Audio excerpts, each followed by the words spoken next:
다니엘 8장 20절에서 22절. 다니엘 8장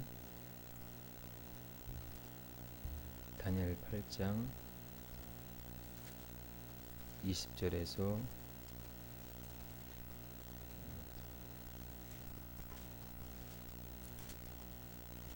22절 같이 봅니다.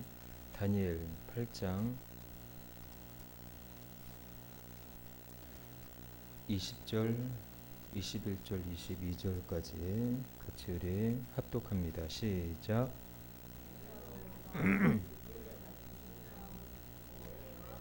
바사 왕들이요, 털이 많은 순염소는 곧 헬라 왕이요, 그의 두 눈 사이에 있는 큰 뿔은 곧 그 첫째 왕이요.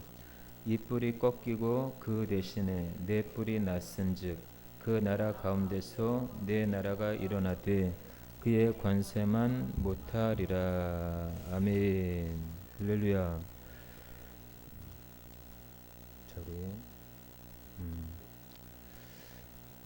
우리 계속 우리 오후에 다니엘서를 하고 있죠. 그렇죠? 작은 뿔의 출처와 역할에 대해서 오늘 알아보겠는데요. 이 다니엘서나 요한계시록은 이 성경에 참 난해한 부분들이에요. 이것을 해석하기는 참 난해한 부분인데, 난해한 부분인 만큼 굉장한 우리에게 도움을 주는 건 사실이에요. 시대적인 배경이나 역사나 어떤 성령님의 감동에 의해서 기록된, 특히 성령의 감동에 의해서 기록된 이 다니엘서나 요한계시록 같은 경우는 거의 그러잖아요. 요한계시록 같은 경우 함부로 설교하지 마라. 예. 함부로 설교하지 말라고 그러잖아요. 그렇죠? 그래서 요즘에는 요한계시록 설교하시는 분들이 그렇게 많지는 않은데, 우리가 다니엘과 요한계시록을 떼어서 보는 것이 아니라 정말 연결점이 있다라는 것을 우리가 감안해서 이 다니엘서에서 말하는 이 상징에 대한 것, 또한 역사성에 대한 것, 이것을 통해서 우리가 성령님의 감동 속에 우리가 이 말씀을 한번 풀어보고자 합니다. 자, 오늘 본문에 보니까 네가 본 바 두 뿔 가진 순양은 곧 메대와 바사 왕들이요, 털이 많은 순염소는 곧 헬라 왕이요, 그의 두 눈 사이에 있는 큰 뿔은 곧 첫째 왕이요, 이 뿔이 꺾이고 그 대신에 네 뿔이 났은즉 그 나라 가운데서 네 나라가 일어나되 그의 권세만 못하리라. 이렇게 얘기하고 있습니다. 자, 작은 뿔에 대해서 설명해주고 있는데, 이 작은 뿔은 역사적인 상징성과 그리고 종말론적인 상징성, 두 가지 면에서 우리가 봐야 된다라는 거죠. 그래서 이 작은 뿔이라고 하는 것은 역사적으로 따라서 합니다. 안티오코스 에피파네스, 역사적인 인물입니다. 종말론적으로는 적 그리스도를 예표해주고 있습니다. 자, 여기서 에피파네스, 작은 뿔이라고 하는 이 역사적인 인물, 에피파네스라고 했을 때 이 에피파네스의 뜻이 있습니다. 그 뜻이 뭐냐? 따라서 합니다. 신이 나타나다. 예, 신이 나타나다. 이게 누구라고요? 에피파네스. 자, 스스로를 신격화하는 오만한 이름을 가진 자가 바로 적그리스도요, 작은 뿔이라는 거예요. 작은 뿔. 종말론적으로는 적그리스도를 예표한다고 그랬죠. 그래서 반복되는 이야기지만 성경에서 무한히 반복되는 구절이 있어요. 구역에서는 샬롬 그러죠. 샬롬. 그만큼 중요하다라는 것이에요. 그리고 신약에서는 진실로 예수님이 그랬어요. 그만큼 중요하다라는 거예요. 자, 에피파네스, 즉 적그리스도, 이 작은 뿔이 왜 악명 높은 인물인가라는 거예요. 악명 높은 인물인가? 첫 번째, 예루살렘 성전을 모독했다라는 거예요. 그리고 두 번째는 성전 제단에 돼지 피를 뿌려가지고 제사 지내는 그 끔찍한 행위를 한 거예요. 그리고 유대인의 신앙을 모욕했다라는 거예요. 유대인의 신앙. 그리고 할례를 금지하고 안식일 준수를 금지하고요. 유대 문화를 강제로 헬라화 시켰다라는 거예요. 그러니까 오늘날은 어때요? 성도를 대적하고 성전을 더럽히고 하나님을 모욕하고 스스로를 높아지는, 이게 바로 적그리스도의 행위라는 거예요. 교회 안에서는 목사도 높아지면 안 되고 누구든 높아지면 안 돼요. 누구만 높아져야 돼요? 예수님만 높아져야 돼요. 할렐루야. 예. 여러분들의 저를 높이시면 안 돼요. 예, 저를 높이면 안 돼요. 예. 높이지도 않을 뿐더러 예? 높아지고 싶지도 않고 그래서 굉장히 위험한 게 그거예요. 높아질까 넘어질까 두려워하라 그랬죠. 저는 하나님 앞에 사람들로부터 인정받는 건 그렇게 원하진 않아요. 하나님이 나를 인정해 주는 거. 누가 몰라줘도 하나님이 나를 인정해 준다면 그것으로 저는 다 한 거예요. 그래서 여러분들은 주님만 높일 수 있기를 축복합니다. 예. 저나 여러분들이나 성정이 같은 사람이에요. 목사로서 특별한 사람이 아니에요. 그냥 직분에 따라서 존경은 해줘야 되겠지만은 마치 어떤 데 보면은 뭐 어디라고는 얘기는 안 하지만 완전히 신처럼 이렇게 하는 데가 있잖아요. 그렇죠? 목사님은 굉장히 위험한 거예요. 예. 우리 주님만 높임을 받기를 소망합니다. 자, 그래서 오늘 본문에 보니까 이 8장 20절에 보니까 네가 본 바 둣불 가진 순양은 곧 메대와 바사 왕들이요 이렇게 얘기하고 있습니다. 자, 둣불 가진 순양이 메대와 바사래요. 자, 메대와 바사를 첫 번째 배경으로 하고 있죠.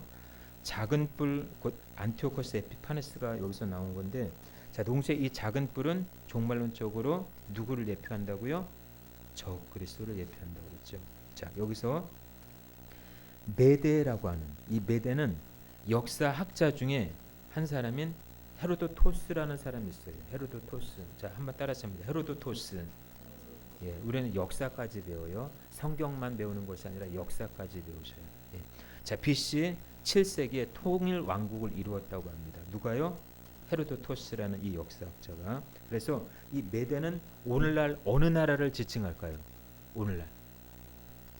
한번 알아보셔 보세요. 메대는 오늘날 두 글자. 이란. 예, 이란에 해당됩니다.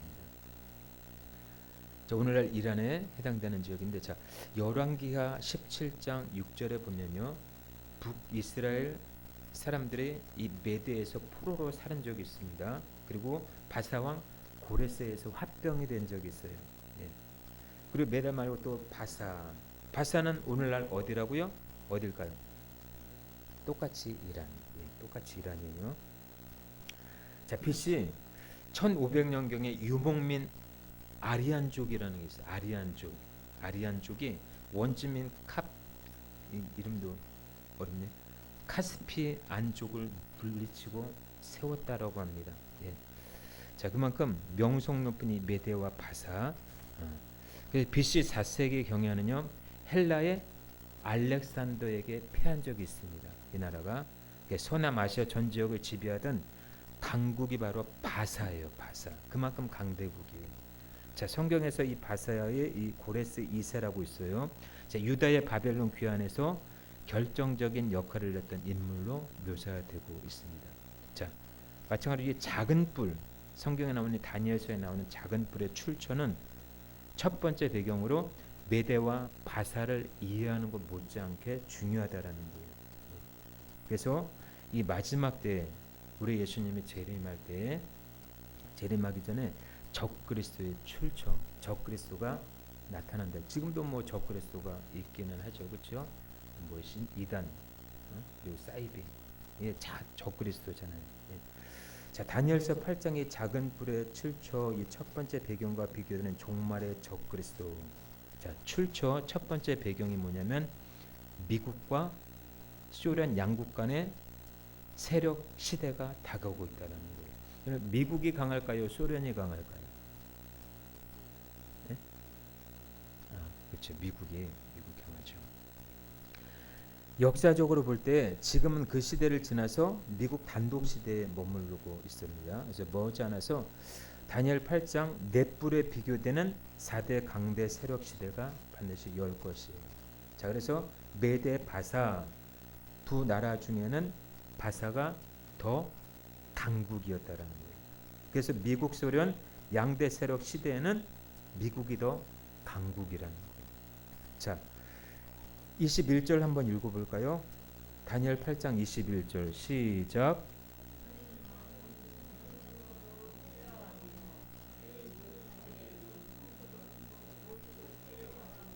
아멘. 자, 21절에 털이 많은 순념소. 왜 여기서 털이 많은 순념소라고 기록했을까요?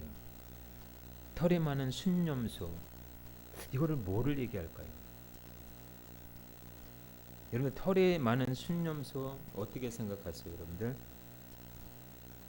이 짐승에 대해서 성격을 듣자면, 예? 예? 우두머리. 자, 털이 많은 순념소. 자, 21절에 보니까 털이 많은 순념소는 곧 헬라 왕이요 이렇게 얘기하고 있어요. 그렇죠? 자, 왜 털이 많은 순념소라고 표현했을까요? 자, 구약에 보면은 털이 많은 순념소는요 매우 강하고 거칠어요. 공격적인 동물로 인식되었기 때문에 그렇게 표현하고 있습니다. 털이 많다라고 하는 것은 공격적이다, 강하다, 거칠다, 이런 의미를 담고 있습니다. 그러니까 헬라 왕이 그렇다라는 거예요. 헬라 왕. 자, 헬라를 두 번째 배경으로 했을 때 이 작은 뿔 곧 암티오코스 에피파네스가 나왔다라는 거죠. 두 번째 배경은 종말의 적그리스도 출처 배경 중에 미국 단독 시대와 비교가 된다라는 것입니다. 그래서 오늘 본문에도 21절에 보니까 그의 두 눈 사이에 있는 큰 뿔은 곧 첫째 왕이라고 했는데 누구를 가리킬까요? 네, 헬라 왕인데 누구 가리킬까요? 여러분들이 잘 아는 왕인데, 예, 알렉산더 대왕. 자, 알렉산더 대왕이 20세의 왕이 됐습니다. 20세의 왕이 되고 전 세계를 정복할 수 있는, 전 세계를 정복하는 그야말로 리더십의 왕이에요. 리더십의 왕. 역사상 가장 넓은 제국을 건설한 왕으로도 손꼽힙니다. 페르시아 제국 완전히 멸망시켰고요. 헬레니즘 문화의 시작을 알리기도 했어요. 여기에는 철학, 수학, 과학, 의학, 발전, 예. 거의 뭐 알렉산더 대왕에 의해서 그 공로에 의해서 이게 발전됐다고 해도 과언이 아닙니다. 그리고 신약 성경 헬라어가 언어로 기록되기도 했습니다. 탁월한 전략가로 현실적인 혁신적인 군사 전술 확립에 앞장서기도 했습니다. 그러니까 알렉산더 대왕은 굉장히 공을 많이 들인 왕입니다. 자, 그래서 자, 그의 두 눈 사이에 있는 큰 뿔은 바로 그 첫째 왕이라 알렉산더 대왕을 이렇게인데, 자, 다니엘이 환상을 본 것은 자 BC 551년, 자 메데 바사의 출현은 BC 539년에서 331년. 예, BC가 나오니까 스르르 좀 졸리시죠, 그렇죠? 예, 예. 헬라의 출현은 BC 331년에서 168년인데, 자 환상과 실제를 봤을 때, 자 역사 사이에 상당한 시간적인 간격이 있어요. 근데 성경은 작은 뿔의 출처 배경에 대해서 너무나도 정확하게 예언하고 있다는 거예요. 놀라운 사실은 뭐냐? 그 예언이 메데와 바사, 헬라에 국한된 예언이 아니라 우리가 사는 이 시대에도 미래인 종말 때에 관한 예언이라는 거예요. 그러니까 이 구약 성경도 앞으로 되어질 일들에 대한 예언이라는 거예요. 자, 22절 한번 읽어볼까요? 22절 시작. 그 나라 가운데서 내 나라가 일어나되 그의 관세만 못하리라. 아멘. 자, 작은 뿔의 출처 세 번째 배경은 넷뿔. 뿔이 몇 개예요? 네 개라는 거예요. 다시 말해서 나라가 네 나라가 형성이 된다라는 거예요. 네 나라가. 자, 말씀에서 이 뿔은 알렉산더 대왕인데 알렉산더 대왕이 죽으니까 네 나라가 형성이 됩니다. 네 나라가 나와요. 예.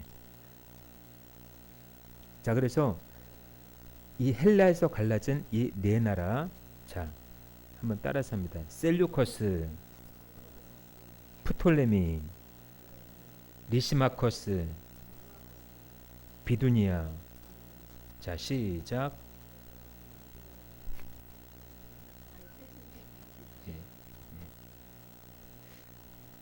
자, 헬라에서 갈라진 네 나라 왕들입니다. 자, 이 네 나라 마지막 때에 나온 것이 작은 뿔 안티오코스 에피파네스라는 역사적인 인물이에요. 종말론적으로는 적 그리스도. 예. 그래서 이 8장 전체는 결국 적 그리스도의 출현을 이야기하고 있다라는 거예요. 종말론적으로 적그리스도 출현을 이야기하고 있습니다. 자, 여러분이 첫 번째, 두 번째, 세 번째 출처 배경을 통해서 이 작은 뿔이 역사적이면서도 종말론적인 과정을 알 수 있기를 바랍니다. 자, 말씀을 정리하겠습니다. 자, 성경은 인간 역사를 다룰 뿐만 아니라 세계 역사를 다루고 있고 더 나아가 우주 전체를 다루고 있습니다. 우주가 어떻게 생겨났는지, 세계가 어떻게 생겨났는지, 세상 만물이 어떻게 지어졌는지 성경에 다 기록되어 있어요. 인간의 역사와 제도, 이 모든 것이 다 성경 안에 들어있다라는 거예요. 지금도 세상은 성경 말씀의 예언대로 움직여져 가고 있다라는 것입니다. 믿으십니까? 예, 그러므로 우리도 다니엘처럼 하나님의 뜻을 찾아야 돼요. 그 말씀 안에서 시대를 읽을 줄 아는 하나님의 사람이 되어야 될 줄로 믿습니다. 성경을 모르고서는 이 세상을 이해할 수가 없어요. 우리에게 주어지는 고난과 시련과 어려움들을 해석할 수가 없어요. 뭐를 모르면 하나님의 말씀을 모르면. 오직 성경 말씀만이 진리라는 거죠. 그래서 이 진리 되신 예수 그리스도 안에서 저 여러분들의 말씀을 깨닫고 믿고 순종해서 이 시대에 다니엘의 영성을 소유할 수 있기를 주님의 이름으로 축원합니다. 아멘. 기도하겠습니다.